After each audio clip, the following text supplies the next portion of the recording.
मी खरं तर आपल्या सर्वांना सर्वप्रथम जे आहे त्या आमच्या काँग्रेस पक्षाच्या सर्वांना स्थापना दिवसाच्या खूप साऱ्या शुभेच्छा देते। काँग्रेस पक्ष हा सर्वसामान्यांचा पक्ष आणि काँग्रेस पक्षाला जवळपास स्थापना होऊन जे आहे ते 139व्या वर्षाचा आज आपण महारॅली या ठिकाणी आहोत आणि हे तयार हे आमच्या कार्यक्रमाच्या माध्यमातून भारत जोडो यात्रा जेव्हा महाराष्ट्रात आली आणि जी सभा शेगावमध्ये झाली त्याच्यानंतरच्या तो रेकॉर्डतोड सभा करण्याचा या ठिकाणी प्रयत्न असणार आहे। जसं आपण सांगितलं की विदर्भामध्ये ही सभा होते त्यामुळे त्याला वेगळं वैशिष्ट्य आहे आणि महत्त्वाची गोष्ट आहे की काँग्रेसने नेहमी राष्ट्रभावनेच्या बाबतीमध्ये जे आहे ते सुरुवातीपासून जर आपण बघितलं काँग्रेसचा इतिहास तर स्वतंत्र लढ्याच्या पूर्वीपासून स्वतंत्र लढ्याच्या नंतरसुद्धा जी पण विकास झाला किंवा जे पण त्या ठिकाणी डेव्हलपमेंट आली ती सगळी काँग्रेसच्या माध्यमातून आली। आज देशाचं राजकारण बघतो त्यावेळेला असं वाटतं की देशामध्ये समता बंधुता न्याय स्वातंत्र्याची भावना असेल की देशामध्ये एकोप्याची भावना असेल सामाजिक सलोख्याची भावना असेल ही काँग्रेसच्या माध्यमातून जे आहे ते त्या ठिकाणी करण्याचं काम केलं आणि म्हणूनच या स्थापना दिनानिमित्त सर्वांना शुभेच्छा देत असताना मी हेच अपेक्षा करते की महाराष्ट्र हा पुरोगामी महाराष्ट्र आणि त्यामुळे महाराष्ट्रामध्ये सुद्धा सामाजिक सलोखा राहील एकता राहील अखंडता राहील आणि एकमेकाबद्दल प्रेम जोपासण्याची भावना आणि राष्ट्रभावना या ठिकाणी राहील। इंडिया आघाडीच्या अनुषंगाने उद्याचा दिवस खरं तर महत्त्वाचा आहे। अनेक घटक पक्ष इंडिया आघाडीत येऊन पाहत आहेत राज्यातले अनेक नेते उद्या दिल्लीला जात आहेत आपण जाणार आहात तर कशा पद्धतीचं आगामी काळात नक्कीच आमच्यासाठी खूप महत्त्वाची गोष्ट आहे। उद्या मी पण त्या ठिकाणी आहे आणि इंडिया अलायन्स झाल्यानंतर आपल्या सगळ्याला महत्त्वाची गोष्ट अशी झालेली आहे की पक्ष एकत्र येत आहेत मॅनिफेस्टो त्या ठिकाणी ठरवत आहेत आणि विविध विषयावरती चर्चा होते। उद्याची चर्चा होणार आहे ती पक्षांतर्गत आमची चर्चा असेल पण मला हे सांगायला पाहिजे की ज्या तऱ्हेने खासदारांचं निलंबन झालं जवळपास आज 148 खासदार तुम्ही त्या ठिकाणी निलंबित केले आणि त्याच्यावर कुठल्याही तऱ्हेची चर्चा होताना दिसत नाही।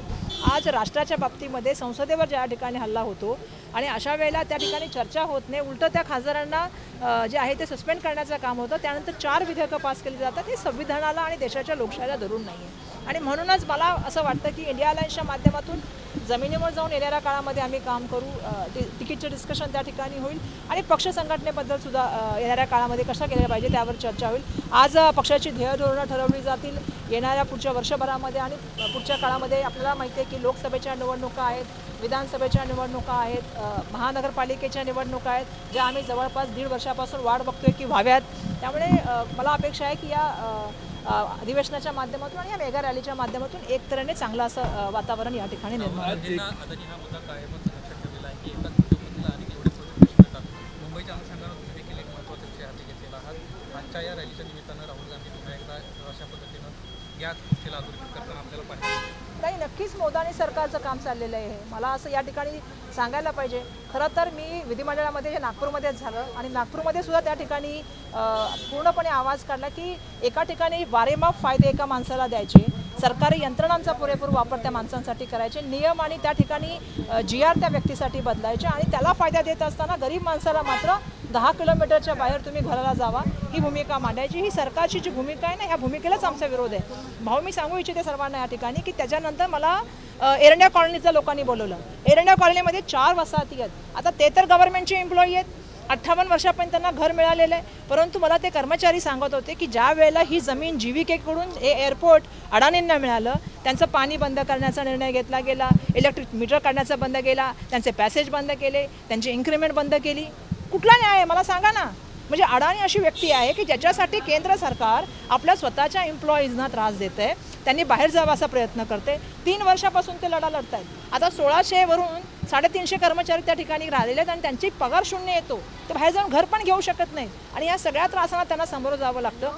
ज्यावेळी मी हा मुद्दा मांडला लगेच मला कल्याण आणि डोंबिवलीच्या लोकांचा फोन आला की आम्ही सुद्धा सरकारी कर्मचारी आहोत आणि अडाणींना मिळाल्यामुळे आज मुंबईमधलं मला सांगा ना तुम्ही सीलिंगच्या बाजूची जमीन MSRTCची अडाणींना मोतीलाल नगर अडाणींना धारावी अडाणींना malaड अडाणींना मानखूर अडाणींना एरंड्याच्या कॉलनी अडाणींना मुंबईमधल्या अशा सगळ्या ज्या प्रॉपर्टी आहेत ह्या अडाणींना देण्याचं काम चाललं आहे आणि वरून प्रत्येक मुंबईच्या विकासामध्ये पहिला जो आहे तो TDR सुद्धा अडाणीकडून घ्यायचा अशी मोनोपोली जी तयार केलेली ह्याला आमचा त्या ठिकाणी विरोध आहे। काँग्रेसच्या स्थापनेपासून काँग्रेस तितक्या स्ट्रगलिंग स्टेजला कधी आली नव्हती जी आता दिसते आहे कुठेतरी चुकताय असं वाटतंय का?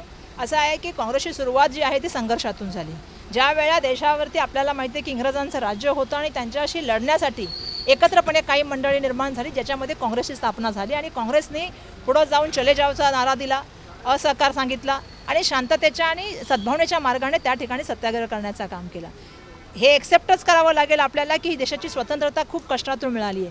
खूप सारे लोक फासावर गेले, काही लोकांनी आपल्याला माहिती आहे की त्या ठिकाणी जेल काढले आणि त्याच्यानंतर या देशाचं स्वातंत्र्य मिळालेलं आहे आणि मग संविधान मिळालं. मला आनंद आहे की आता न्यायमूर्ती बोलायला लागलेत. मी परवाच 1-2 न्यायमूर्तींचं स्टेटमेंट वाचत होते. ते सांगत होते की तरुण पिढीला समजलं पाहिजे की ह्या देशाचं स्वातंत्र्य आणि ह्या देशाचं संविधान हे खूप कष्टाने मिळालेलं आहे आणि ते आपण वाचवलं पाहिजे. दुर्दैवाने आम्ही दररोज बघतोय की संविधानिक मूल्य पायदळी तुडवली जातात, त्या ठिकाणी लोकशाहीचा गळा घोटला जातो. अरे तुम्ही 4 बिलं पास करता आणि त्यासाठी तुम्ही जे आहे ते तुम्ही एवढ्या खासदारांना सस्पेंड करता आणि त्या खासदारांना सस्पेंड का करता? ज्यांनी पत्र दिलंय त्या खासदाराला सस्पेंड होत नाही. जे गुंड घुसले त्या गुंडांच्यावरती होम मिनिस्टर स्टेटमेंट देत नाहीत, ते होम मिनिस्टर राजीनामा देत नाहीत.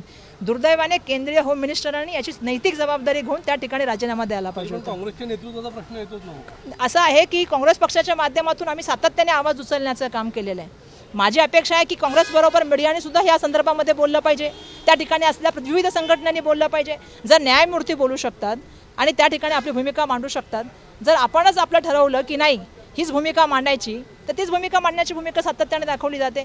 खासदारांची जे रिझिग्नेशन झालं त्याच्यावर किती चर्चा केली जाते? त्याच्यावर चर्चा केली गेली पाहिजे. महागाईवर चर्चा केली पाहिजे, बेरोजगारीवर चर्चा केली पाहिजे. आज महत्त्वाचे सामाजिक सलोख हा महाराष्ट्रामध्ये मोठ्या प्रमाणामध्ये दावाला लागलेला आहे.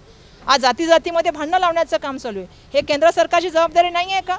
त्यांनी एखादं विधेयक आणावं त्या ठिकाणी आणि प्रश्न सोडून घ्यावेत आणि समाजामध्ये एकोपा राहील ही प्रयत्न करावा अशी मला वाटतं.